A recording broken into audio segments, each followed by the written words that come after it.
Използването на бензин е съществено зависимо от вашия начин на каране на кола. В градско движение можете, например, да икономисате над 25% гориво.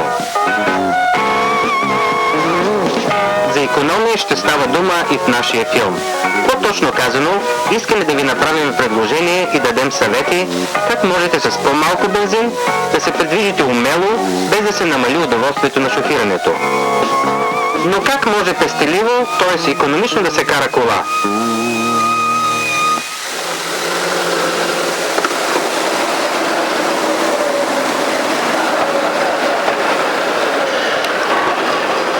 Как може да не се допуска това, което сме преувеличили в тези кадри?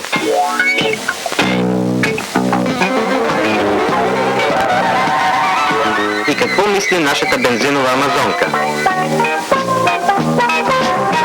Ако съблюдаваш съветите, ще ти стане бързо ясно. От колата ти ще стане скоро спестовна касичка прекрасна. Карай спокойно, разсъдливо и без нерви, парите не трябва да се хвърлят по пътечерни. По-малко е повече.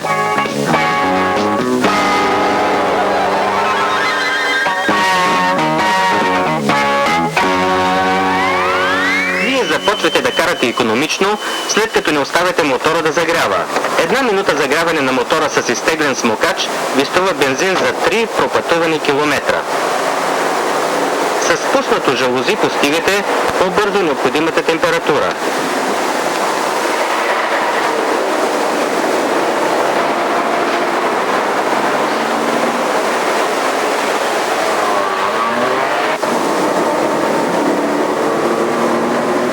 И след студеното стартиране, след около 100 метра, макнете напълно обратно смокача.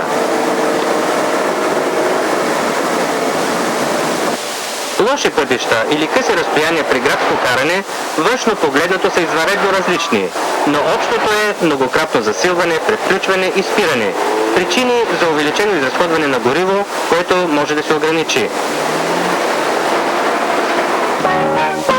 Какъв си водач зависи, приятелю мили, от това как се отнасяш към тези машини. Ако караш извън или в големия град, прави го с разум, ще спестиш пари с такт. Също и при пътуване през хълмиста местност можете да спестите в портмонето си, ако при изкачване превключите на подходяща скорост.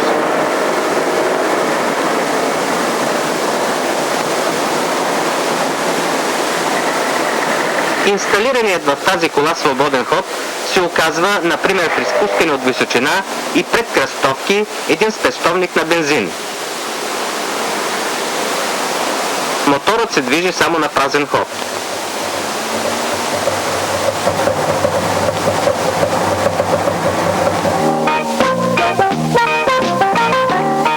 Опитният шофьор е съвсем безразлично дали планини или долини са пред него. Това, което си мисля за мен отдавна тактично, се отнася и за колата. Внимавай със скоростите практично. Но да се върнем на градското движение. То означава често ускоряване, спиране, празен ход. Затова е този момент показващ уред.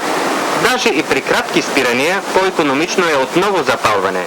С бензина, който изтича през карбуратора, при едноминутно спиране, например пред светофар, можете да пропътувате още 1 километър.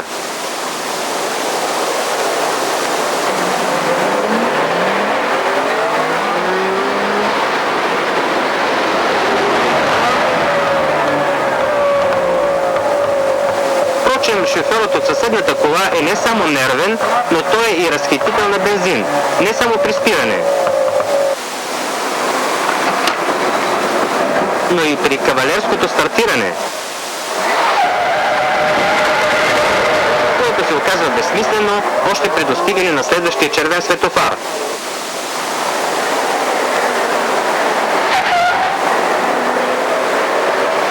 И същевременно възпрепятства другите.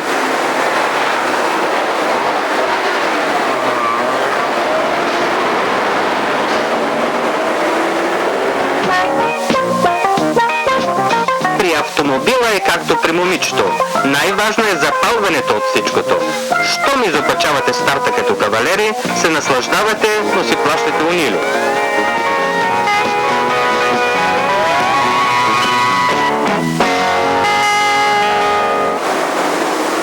Даже и тази на другите безопасност се струва, например, при задминаване умело да ускорите и след това да превключите на по-бърза скорост. При натискане до край на педала ползвате обогатяване на смес в карбуратора на колата си. Но при нормално каране избирайте отнапред подходящото положение на педала за газ.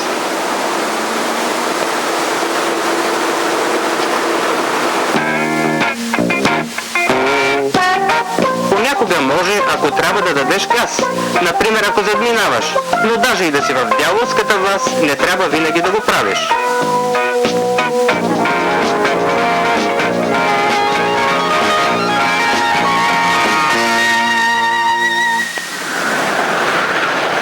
Не трябва да надуваш газ винаги. Доста чаровно казано, но по принцип само едно твърдение. И така, колко повече бензин изразходвате, измерено с натиснат до край педал на газта. Съоръжихме тази пробна кола с два измервателни цилиндра. Десният цилиндър сега е включен към карбуратора. Пробната писта ще бъде премината с натиснат до край педал на газта.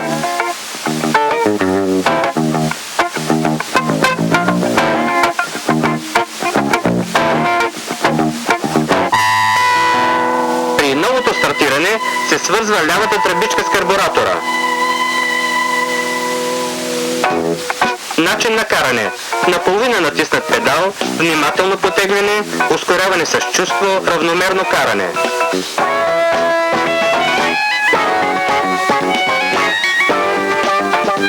Резултатът – няколко секунди загуба на време, обаче печалба на 35%.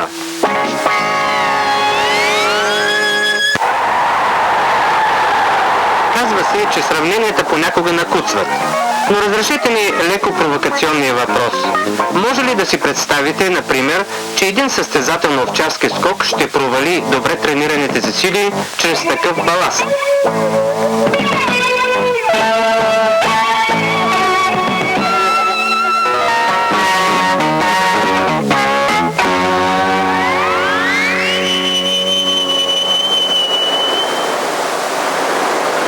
Товар на покрива или от ремаркето си остава тежест и изискват повече енергия. Колко повече, това от своя страна сами можете да определите. Ако, например, пътувате с напълно натоварен багажник на покрива, трябва да калкулирате изразходването на повече от 1 литър бензин. Но да се разхожда с празен багажник на покрива ви струва на 100 км около половин литър бензин повече.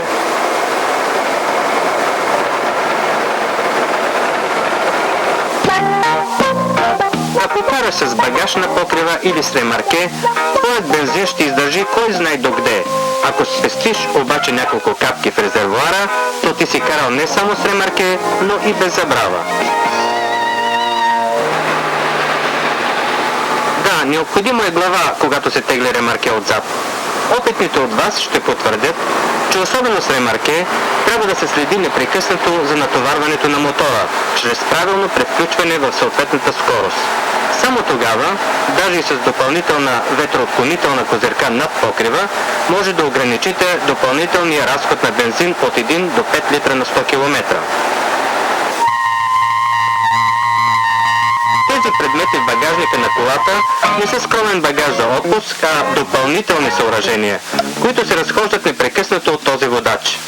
Той вероятно още не знае, че например 100 кг на 100 км струват допълнителен разход от 1 литър. Тежестта на тези предмети струва на водача годишно около 50 литра повече бензин. Не си ли струва тогава да се разграничава същественото от несъщественото?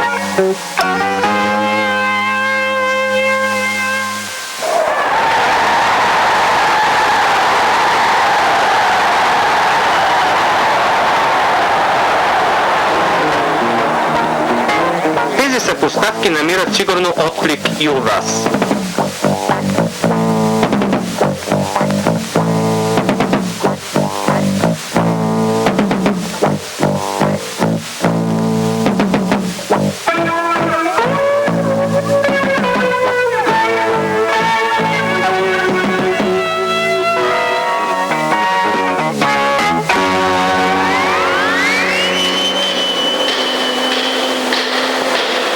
вътрешният живот на нашата кола е една техническа същност, а качеството на тези уреди и агрегати съществено определя разхода на бензин. Затова е необходимо на всеки 10 000 км минимално веднъж в годината да давате колата си на преглед във вашата автосервизна база.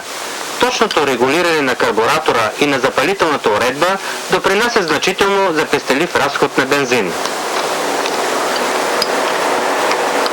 Впрочем, също и тук дяволският навик може да ви подведе. Просто свиквате на технически неиздържано и интензивно на бензин каране.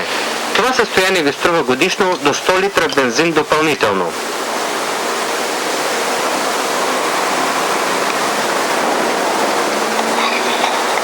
Проверката на изгорелите газове е важна контрола. Честолюбието да се показвате с идеално измита кола по улицата е обязателно похвално, но всеки собственик на кола може да направи нещо и под капака на двигателя. Първо това. По-малко бензин изразходвате между другото и чрез правилно регулиране на лягането в гумите. По-голямата съпротива на триене през зимните гуми през лятото може да ви струва до 1 литър бензин повече на 100 км.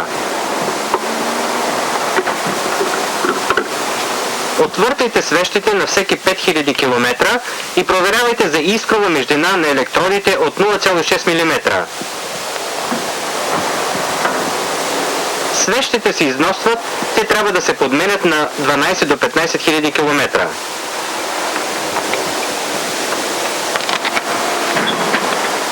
Въздушният филтър има важно въздействие за разхода на гориво.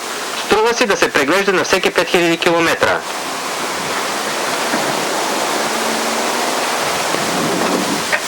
Хартиените пластинки, ламелите, трябва да са почти прави и свободни. Обратното, такъв филтър спира въздушния поток. Двигателят поглъща повече бензин, без обаче да е по-мощен. Подменяйте въздушния филтър в зависимост от степента на напрашване и навлажняването му на всеки 10 до 15 000 км. Мъж като тебе иска винаги да е бодър. Колата ти също. Не всичко е бензина. Може да грохнеш, ако не си мъдър, без въздух и без пари с тази машина. В действителност можете да обеднеете, ако непрекъснато карате с запушен въздушен филтър. Искаме да го докажем с помощта на този уред и експеримент. Към карбуратора сме прикачили този електронен измервателен уред за пропускваемост. Определения 2-километров път на опитната писта изминаваме първо с износен въздушен филтър,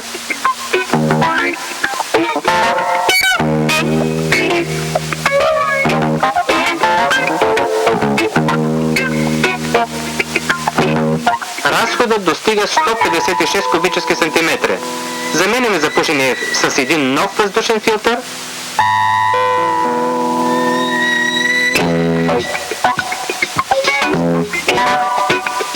Отново се отправяме на пистата.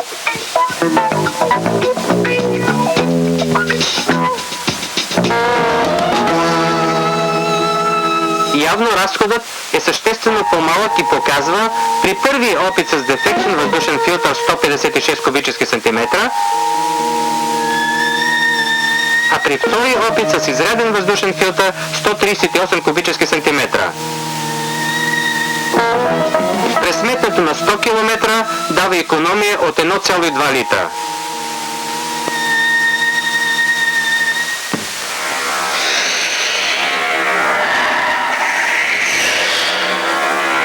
Разрешете ни накрая една малка шега и въпроса. Бихте ли си позволили при спортна състезателна тренировка да попречите на свободното вдишване чрез един дебел шал с пластен и така да изразходвате повече енергия, същевременно при по-лош резултат? Но стига предложения и съвети. Ние, разбира се, ще се радваме, ако при следващото зареждане на резервуара с бензин пропътувате повече километри и изпитате същото удоволствие на шофиране. Впрочем, пестете не само във вашето портмоне, но и бар на страната ви. А нашата бензинова амазонка, какво иска да ви даде още на път? Дали кола малка караш или голям камион, не напластявай пътя с пари. Погледни ме, но и ваза ми поднеси, златото се среща и по пътя дори.